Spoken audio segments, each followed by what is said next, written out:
Comment est-ce qu'une science peut bien mesurer des choses qu'on ne peut ni voir ni toucher? Je parle des pensées, des émotions, de la conscience. Ensemble, on va voir comment la psychologie relève cet incroyable défi de quantifier l'invisible, bref, de transformer une simple idée en un fait mesurable. Prenons un exemple que tout le monde connaît, le stress. On peut tous dire que quelqu'un a l'air stressé. Mais ça, pour la science, ça ne suffit pas. La science, elle, a besoin de chiffres, de données concrètes. Alors la vraie question, c'est comment on fait pour transformer ce sentiment un peu flou en une mesure précise? C'est tout le défi de la psychologie. Le problème, c'est que les concepts psychologiques ne sont pas simples. Ils sont complexes, avec plein de facettes différentes. Le stress, par exemple, c'est à la fois biologique, émotionnel, et ça se voit dans nos comportements. En plus, ça dépend énormément du contexte, et surtout, c'est invisible. On ne peut pas le mettre sous un microscope. C'est ce qui rend sa mesure si difficile et en même temps si passionnante. Pour y arriver, les chercheurs ont un outil fondamental, l'opérationnalisation. Ok, c'est un mot qui peut faire un peu peur, mais l'idée derrière est toute simple. Il s'agit de construire une sorte de pont entre une idée abstraite, comme l'anxiété, et une observation qu'on peut mesurer, comme un rythme cardiaque qui s'accélère ou un score sur un questionnaire. C'est vraiment l'art de rendre l'abstrait concret. Et ce processus, il suit un chemin très logique, étape par étape. Tout part d'une grande idée, une théorie. Par exemple, le stress, ça nuit à la performance. D'accord. Ensuite, il faut définir très précisément de quoi on parle. C'est quoi le stress? Puis, on choisit une variable qu'on peut mesurer et qui représente ce concept. Ici, par exemple, le taux de cortisol, la fameuse hormone du stress. Et enfin, on passe à l'action. On prélève un échantillon de salive pour l'analyser, et voilà comment une idée devient une donnée chiffrée. Ce qu'il faut bien voir, c'est qu'il n'y a pas une seule et unique bonne façon de mesurer un concept. Pour notre stress, on peut regarder la biologie en mesurant le cortisol, on peut demander directement aux gens ce qu'ils ressentent avec un questionnaire, ou on peut observer l'impact sur leurs actions en comptant les erreurs qu'ils font. Chaque méthode va capturer une facette différente du problème, et le choix va dépendre de la question précise que le chercheur se pose. Bon, transformer une idée en un chiffre, c'est fait. Mais attention, ça ne représente que la moitié du travail. Parce que la question qui vient juste après est cruciale. Est-ce que cette mesure est digne de confiance? Avoir une mesure, c'est bien, mais il faut être sûr que c'est une bonne mesure. La toute première qualité d'une bonne mesure, c'est ce qu'on appelle la fidélité ou sa fiabilité. Pensez à une balance de cuisine. Si vous pesez le même paquet de farine 3 fois de suite et qu'elle vous indique 1 kg, puis 1,5 kg, puis 800 grammes, cette balance n'est clairement pas fidèle. Eh bien, une mesure psychologique doit fonctionner exactement de la même manière. Elle doit être stable, constante et donner les mêmes résultats dans les mêmes conditions. Une première manière de vérifier ça, c'est ce qu'on appelle la fidélité test-retest. L'idée est vraiment simple. Si on mesure un trait qui est censé être stable, comme l'intelligence ou un aspect de la personnalité, les résultats devraient être très très similaires si on refait le test à peu de temps d'intervalle. Prenons un exemple concret. Un test de QI, ça mesure des capacités cognitives qui sont en principe assez stables. Si un enfant obtient un certain score à 10 ans, on s'attend logiquement à ce que son score soit quasiment le même un mois plus tard.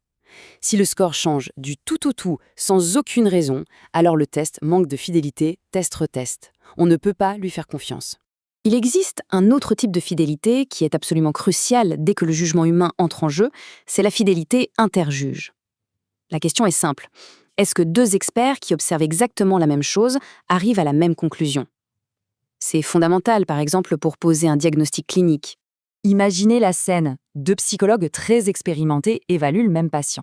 Le premier conclut à une dépression sévère, le second, au même moment, parle de dépression légère. Qui a raison? Où est la science là-dedans?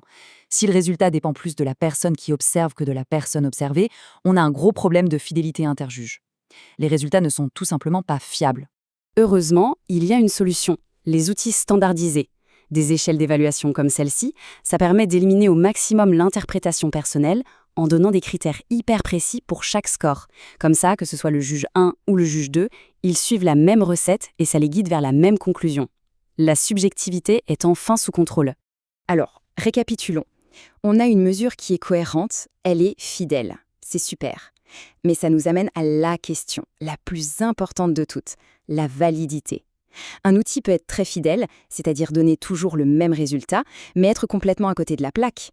Une balance peut indiquer 1,2 kg à chaque fois pour un paquet de farine qui fait 1 kg. Elle est fidèle, mais elle n'est pas valide. La validité, c'est s'assurer qu'on mesure bien la bonne chose. Pour que ce soit bien clair, suivons une petite histoire. Imaginez des chercheurs qui veulent créer un test pour la mémoire de travail. C'est une fonction super importante qui se définit par deux choses. Non seulement la capacité à retenir une information, mais aussi à la manipuler dans sa tête. Par exemple, retenir une série de chiffres et être capable de les redire à l'envers. Mais voilà le rebondissement. Les chercheurs créent un test qui demande simplement de répéter une liste de chiffres dans le bon ordre. En faisant ça, ils mesurent en fait la mémoire à court terme, mais pas la mémoire de travail. Pourquoi ? Parce qu'il manque la partie essentielle du concept, la manipulation active de l'information. Leur outil n'est donc pas valide. On pourrait se dire, bon, c'est une erreur subtile, un détail de chercheur. Mais quelles sont les conséquences bien réelles d'un tel manque de validité ? Pourquoi est-ce que c'est si grave au fond ? Eh bien, voilà la réponse. Imaginez un enfant qui a une très bonne mémoire simple, mais de vraies difficultés à jongler avec les informations dans sa tête. Avec ce test, qui n'est pas valide, son résultat sera normal. Et la conséquence, son déficit passera totalement inaperçu, et il ne recevra pas le soutien scolaire dont il a désespérément besoin. Tout ça à cause d'un outil de mesure qui n'était pas valide. Voilà l'impact dans le monde réel. Et maintenant, on arrive à la dernière étape. Une fois qu'on a en main des outils de mesure qui sont à la fois fidèles et valides, on peut enfin s'attaquer au but ultime de toute science, comprendre les liens de cause à effet. Et c'est ça, le point absolument essentiel. Pour prouver qu'une chose A est la cause d'un effet B, il faut être totalement certain que les instruments qu'on utilise pour mesurer A et B sont de bonne qualité. Sans fidélité et sans validité, n'importe quelle expérience est construite sur du sable. Les conclusions qu'on en tirerait n'auraient absolument aucune valeur. Au fond, tout se résume à cette idée simple mais fondamentale. En psychologie, comme dans toutes les sciences, le comment on sait quelque chose est tout aussi important que le ce que l'on sait. Et la rigueur de la mesure, c'est vraiment la fondation de toute connaissance fiable. Alors, voilà, pour finir, une petite question à garder dans un coin de sa tête.